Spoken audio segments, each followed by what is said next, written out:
नमस्कार दोस्तों, आनंद competitive exam के प्लेटफॉर्म पर आपका स्वागत है। आइए हम लोग आज आईएएस पीसीएस के महत्वपूर्ण क्वेश्चन को देखते हैं और उसका आंसर भी देखेंगे। चलिए, पहला नंबर क्वेश्चन है, भारत के प्रारंभिक मध्यकालीन इतिहास के संदर्भ में निम्नलिखित युग्मों पर विचार कीजिए। शासक जाने जाते थे। शासक जो किस लिए जाने जाते थे? पहला ऑप्शन है ललितादित्य मुक्तापिंड, मार्तंड मंदिर के निर्माता के रूप में। दूसरा है धर्मपाल भभूति के संरक्षक के रूप में। तीसरा यशोवर्मन विक्रमशिला विश्वविद्यालय के संस्थापक के रूप में। उपयुक्त युग्मों में से कितने सही सुमेलित हैं? केवल एक, बी है केवल दो, सी है केवल सभी तीन, डी है कोई भी नहीं। यहाँ आपका आंसर हो जाएगा केवल एक, मतलब कि ललितादित्य मुक्तापिंड केवल यही सही है। मार्तंड मंदिर के निर्माता है, ये सही है। बाकी वो धर्मपाल का हो जाएगा विक्रमशिला विश्वविद्यालय के संस्थापक, यशोवर्मन भभूति के संरक्षक। आइए हम एक्सप्लेनेशन देखते हैं।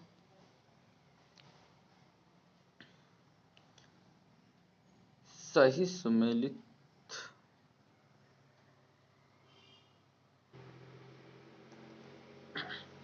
सही सुमेलित है, मतलब एक पहला एक सही सुमेलित है।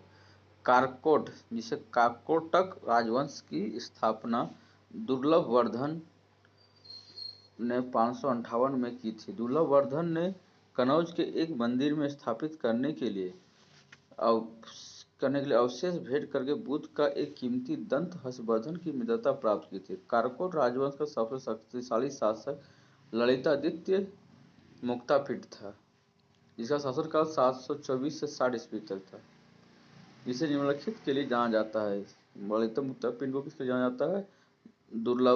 दुर्लभक उर्फ प्रतापदित्य का तीसरा पुत्र के रूप में, कनौज के यशोवर्मन की अधीनता स्वीकार करने के रूप में, कर्नाट पर आक्रमण, फिर रत्ता नामक रानी के अधीन, अवंती और कंबोज पर कब्जा, पंजाब का हिस्सा जितना, तुखारिस्तान और दादेसा कश्मीर के उत्तर में अभियान, भोटियों की जमीन पर अपने हथियार ले जाना और उत्तर कुरु के क्षेत्र में आगे बढ़ना, ललितपुर और परिहासपुर शहरों की स्थापना, परिहासपुर शहर में अपने ब्राह्मणवादी देवताओं और शिव भूतेश के मां विष्णु परिहास केशव मंदिर बनवाए।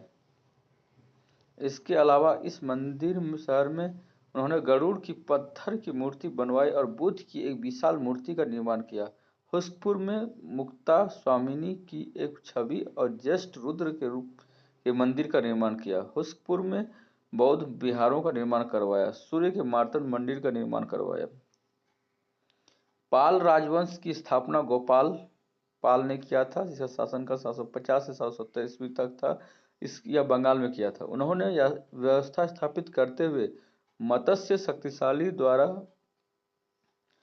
मत्स्य न्याय से मुक्ति दिलाया था। पाल वंश का एक अन्य प्रसिद्ध शासक था धर्मपाल, जिसका शासनकाल 770 से 810 ईस्वी तक था।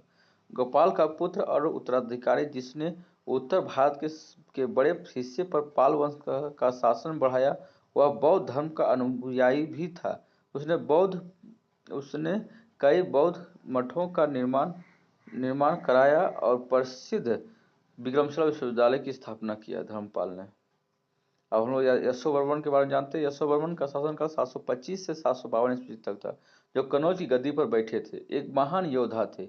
अरबों के विरुद्ध चीन के साथ गठबंधन बनाया। भभूति के बारे में जानते हैं। भभूति महान संस्कृत साहित्यकार था। वह यशोवर्मन के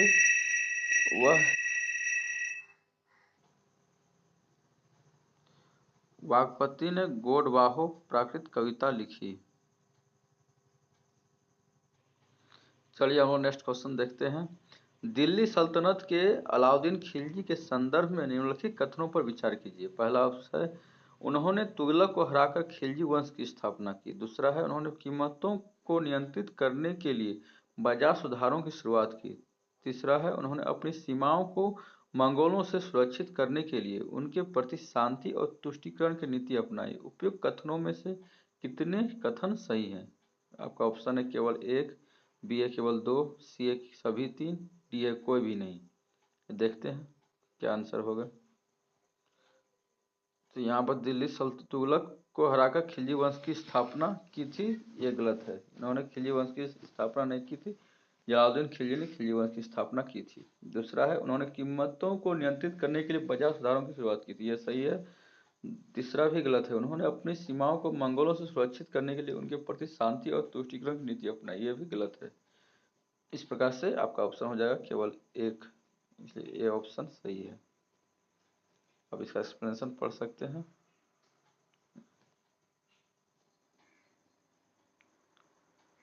आइए हम लोग एक्सप्लेनेशन देखते हैं। अलाउद्दीन खिलजी ने खिलजी वंश की नींव रखी। वह वर्ष की आयु 70 वर्ष की आयु पर शासन में बैठा था। अलाउद्दीन खिलजी जलालुद्दीन का महत्वाकांक्षी भतीजा और दामाद था। उन्होंने अपनी चाचा को सत्ता हासिल करने के लिए युद्ध में सहायता दी थी और उसे अमीर तुजुक नियुक्त किया था। दूसरा, बाजारों को नियंत्रित करने के अलाउद्दीन के उपाय सबसे महत्वपूर्ण नीतिगत पहलुओं में से एक थे। चूंकि अलाउद्दीन एक बड़ी सेना बनाए रखना चाहता था, इसलिए उसने रोजाना उपयोग की वस्तुओं की कीमत कम और निर्धारित कर दी। इन कीमतों को नियंत्रित करने के लिए अलाउद्दीन ने दिल्ली में विभिन्न वस्तुओं के लिए 3 अलग-अलग बाजार स्थापित किए। ये बाजार अनाज बाजार मुझे मंडी कहते हैं, कपड़ा बाजार और तीसरा घोड़ों, दासों, मवेशियों आदि के बाजार, जिसे अदल ए सराय भी कहा जाता था। तीसरा है, अपनी स्थापना के बाद से सल्तनत के लिए बड़ा खतरा मंगोल आक्रमण के रूप में आया। 3वीं शताब्दी के बाद से उन्होंने दिल्ली सल्तनत पर बार बार आक्रमण किए। कुतुब ख्वाजा के नेतृत्व में मंगोलों ने दिल्ली को भी घेर लिया और बहुत नुकसान पहुंचाया, लेकिन इसके शासनकाल में नहीं किया था। हम लोग देखते हैं नेक्स्ट क्वेश्चन। भारतीय इतिहास के संदर्भ में निम्नलिखित युग्मों पर विचार कीजिए। राजवंश और शासित क्षेत्र। पहला है मैत्रक वंश, गुजरात और सौराष्ट्र में। दूसरा है मौखरी, कनौज में। तीसरा है वाकाटक वंश, दक्कन में। आपको बताना है कि उपयुक्त युग्मों में से कौन सा से सही सुमेलित है। केवल एक और दो, केवल 3, केवल 1, 2 और 3। यहाँ आपका आंसर हो जाएगा डी ऑप्शन, यानी कि तीनों सम्मिलित है, 1, 2 और 3। मैत्र आपका हो गया गुजरात और सौराष्ट्र में, मौखरी हो गया कनौज में, पकाटा हो गया दक्कन में। आइए हम लोग एक्सप्लेनेशन देखते हैं।